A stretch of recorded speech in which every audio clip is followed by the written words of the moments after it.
bukan lagi sebuah pilihan, melainkan keniscayaan yang telah merasuk ke dalam sendi-sendi pemerintahan.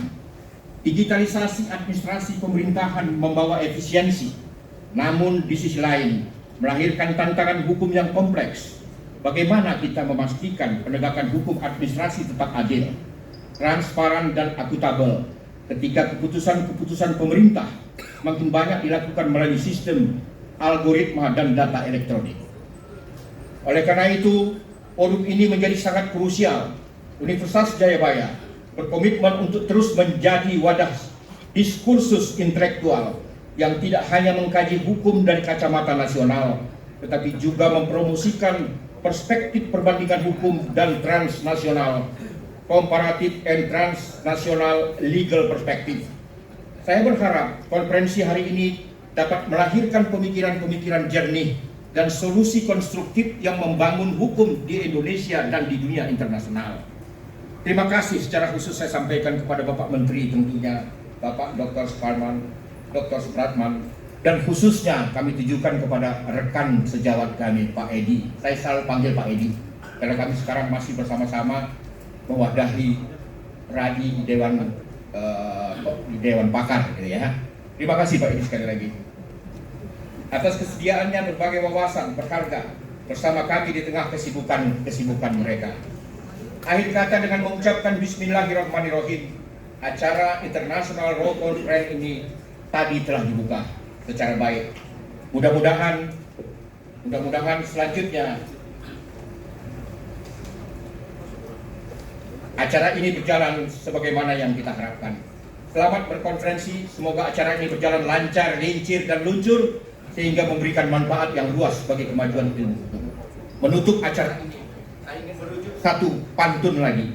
Kalau ada jarum yang patah, jangan disimpan di dalam peti. Kalau ada arahan yang salah, jangan dilaporkan saya ke polisi.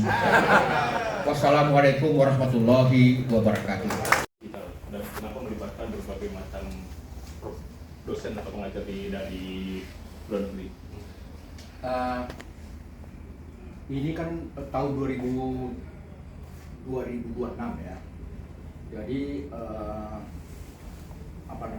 persoalan-persoalan berhubungan dengan digitalisasi Indonesia ini kan sudah merasuk pada tatanan kehidupan bangsa dan negara, kemudian masyarakat gitu loh.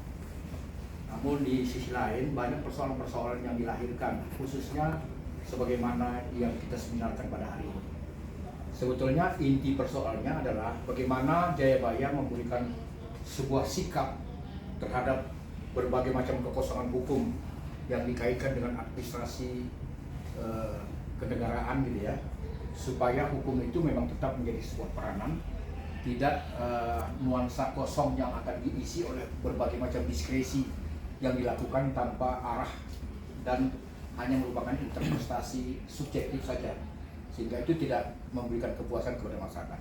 Oleh karena itu, Universitas Jayabaya berusaha pada hari ini untuk bisa mengkomunikasikannya dengan berbagai macam negara. Hari ini ada 6 negara termasuk Indonesia, yang kita harapkan ada komparatif studi ya di antara beberapa negara-negara yang kita gunakan sebagai pembicara pada hari ini, untuk bisa sebagai studi banding setidak-tidaknya memberikan paparan kepada mahasiswa tingkat doktoral yang dalam proses pembahasannya dikaitkan dengan kekuatan filosofis gitu ya, sehingga itu nanti akan bisa melahirkan temuan-temuan dalam sebuah disertasi yang itu merupakan kewajiban mahasiswa untuk ditulis, dan itu akan disumbangkan kepada negara ini sebagai sebuah solusi yang menjadi persoalan digitalisasi yang berkaitan dengan kebijakan-kebijakan pemerintah ini.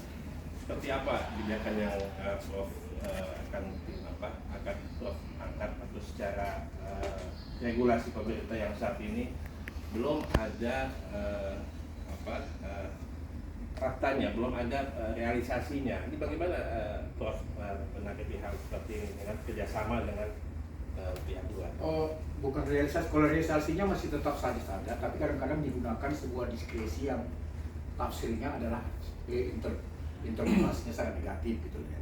Oleh karena itu sih sebetulnya kebijakan-kebijakan ini kan perlu harus memberikan suatu jaminan perlindungan hukum baik kepada publik maupun juga kepada pemerintah sebagai penyelenggara kekuasaan negara, gitu ya. Masing-masing kalau memang itu merupakan sebuah kebijakan yang perlu diatur, memang perlu ada sebuah perlindungan hukum yang menggunakan maupun yang masyarakat publik ya sebagai orang yang bisa merasakan kebijakan-kebijakan yang dilakukan oleh pemerintah. Dengan lahirnya KUHP baru ini, bagaimana menurut perkembangan hukum ke depan?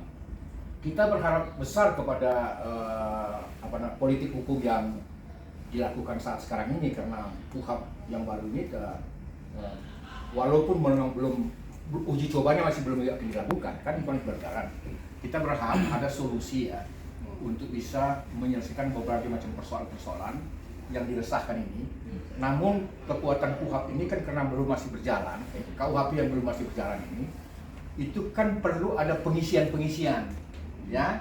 Jadi saya berharap proses percepatan temuan-temuan yang dilakukan oleh para mahasiswa melalui sebuah penelitian disertasi mungkin itu akan bisa menuntun supaya proses pelaksanaan KUHP yang baru ini dalam rangka mengantisipasi kekosongan hukum digitalisasi ini bisa berjalan sebagaimana mestinya. Prof, kemarin kan beberapa belakangan ini banyak akun media sosial yang mengkritik pemerintah itu mendapat ancaman baik di media sosial maupun di dunia nyata. Itu menurut Profesor sendiri seperti apa? Kebebasan berpendapat di media sosial itu mulai dibatasi. Kita juga belum tahu sih pelakunya seperti apa. Saya sih setuju dengan kebebasan mengeluarkan pendapat ya, dan itu harus mendapat perlindungan dan jaminan hukum. Tapi kebebasan itu juga harus bisa punya dasar filosofis moral gitu ya. Tidak semena-mena lalu kemudian kebebasan itu demi kebebasan. Jadi tidak ada kebebasan karena kebebasan. Jadi kebebasan itu tetap harus mengikat sebuah kaidah-kaidah, norma-norma ya, yang memang harus kita kan tipe selero nenggang rasa gitu kan. Ada tenggang rasa yang perlu kita bicarakan dalam rangka menguraikan sebuah kebebasan itu.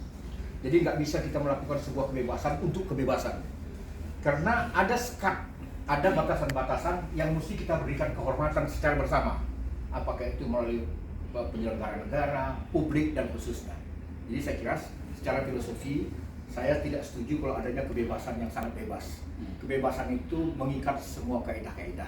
Tidak ada kebebasan demi kebebasan. Ya, maksudnya bagaimana sih perlindungan hukum bagi kita yang mengkritik pemerintah kebijakan yang memang kita dianggap lalai atau salah, tapi mendapatkan intimidasi? Apakah perlindungan sampai hari ini penegak hukum itu nggak melakukan tindakan apapun, tapi kalau ketika ada sesuatu yang negatif terhadap pemerintah, mereka langsung menangkap dan langsung menyidik?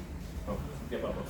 Itu makanya ada, saya berharap juga ada KUHP ya, yang ini juga akan mempunyai nas dan arti pada kita untuk melakukan penegakan dalam sistem peradilan pidana kan. Kalau memang itu sebuah fenomena yang terjadi di tengah masyarakat, seolah-olah ada sebuah tindakan yang kadang-kadang itu di luar batas pikiran kita yang logis gitu ya. Dia sedang melakukan sebuah kebebasan kemudian secara brutal tanpa alasan hukum lagi kan kadang ya, itu dan langsung disekap. Menurut saya, oleh karena itu memang kebijakan-kebijakan yang itu kan kadang kan harus kita uji, ada proses pengujian. Umpamanya kita mengajukan sebuah proses pra-peradilan, gitu kan. Pra-peradilan itu kan sebagai satu sebagai suatu upaya untuk melakukan pengujian terhadap kebenaran sebuah proses pengambilan keputusan yang dilakukan oleh pemerintah. Jadi menurut emak saya, memang kadang-kadang masyarakat kita kan harus perlu juga diberikan advokasi agar mereka mempunyai pengetahuan tentang hak dan kewajiban mereka, gitu kan. Jadi bagi kita, menurut emak saya, mungkin Universitas Jayabaya juga mempunyai komitmen untuk bisa memberikan sosialisasi seperti ini agar masyarakat kita ini bisa memberikan pemahaman terhadap hak dan kewajiban yang memang betul-betul itu merupakan sebuah perlindungan hukum baginya. Pak, nyambung pendapat ini Wamen tadi soal cyber tadi. Menurut pendapat Bapak gimana? Menurut saya sih cyber notary itu ya itu hal yang menurut saya sih biasa saja ya. Jadi ada sebuah perilaku perbuatan hukum yang dilakukan. Tadi dikatakannya berhadapan dengan saya. Itu artinya satu komunitas yang tidak boleh lepas daripada hadap-hadapan. Nah sekarang dengan cyber notary ini ada suatu fenomena global ya, yang perbuatan yang jauh, orangnya entah di mana-mana, tapi dia bisa melakukan suatu perbuatan hukum, dan perbuatan hukum itu sah, mempunyai civil effect terhadap apa yang mereka buat. Tapi tetap di hadapan pejabat publik. Ya, tetap juga pejabat publik yang buat, walaupun orangnya sudah tidak lagi di hadapan dia. Jadi analogi terhadap di hadapannya itu sudah berkembang sebagai satu fenomena, dan ketentuan undang-undang cyber notaris ini sudah memberikan kemungkinan untuk bisa melakukan perbuatan hukum yang lebih luas, itu diakui dan itu mempunyai civil effect terhadap perbuatan hukum itu. Hanya aturannya yang belum ini ya Pak. Ya, aturannya sih memang masih berjalan lagi ya. Terima kasih Prof. Terima kasih. Terima kasih. Ya. Mudah-mudahan dimuat ini bisa apa Viral.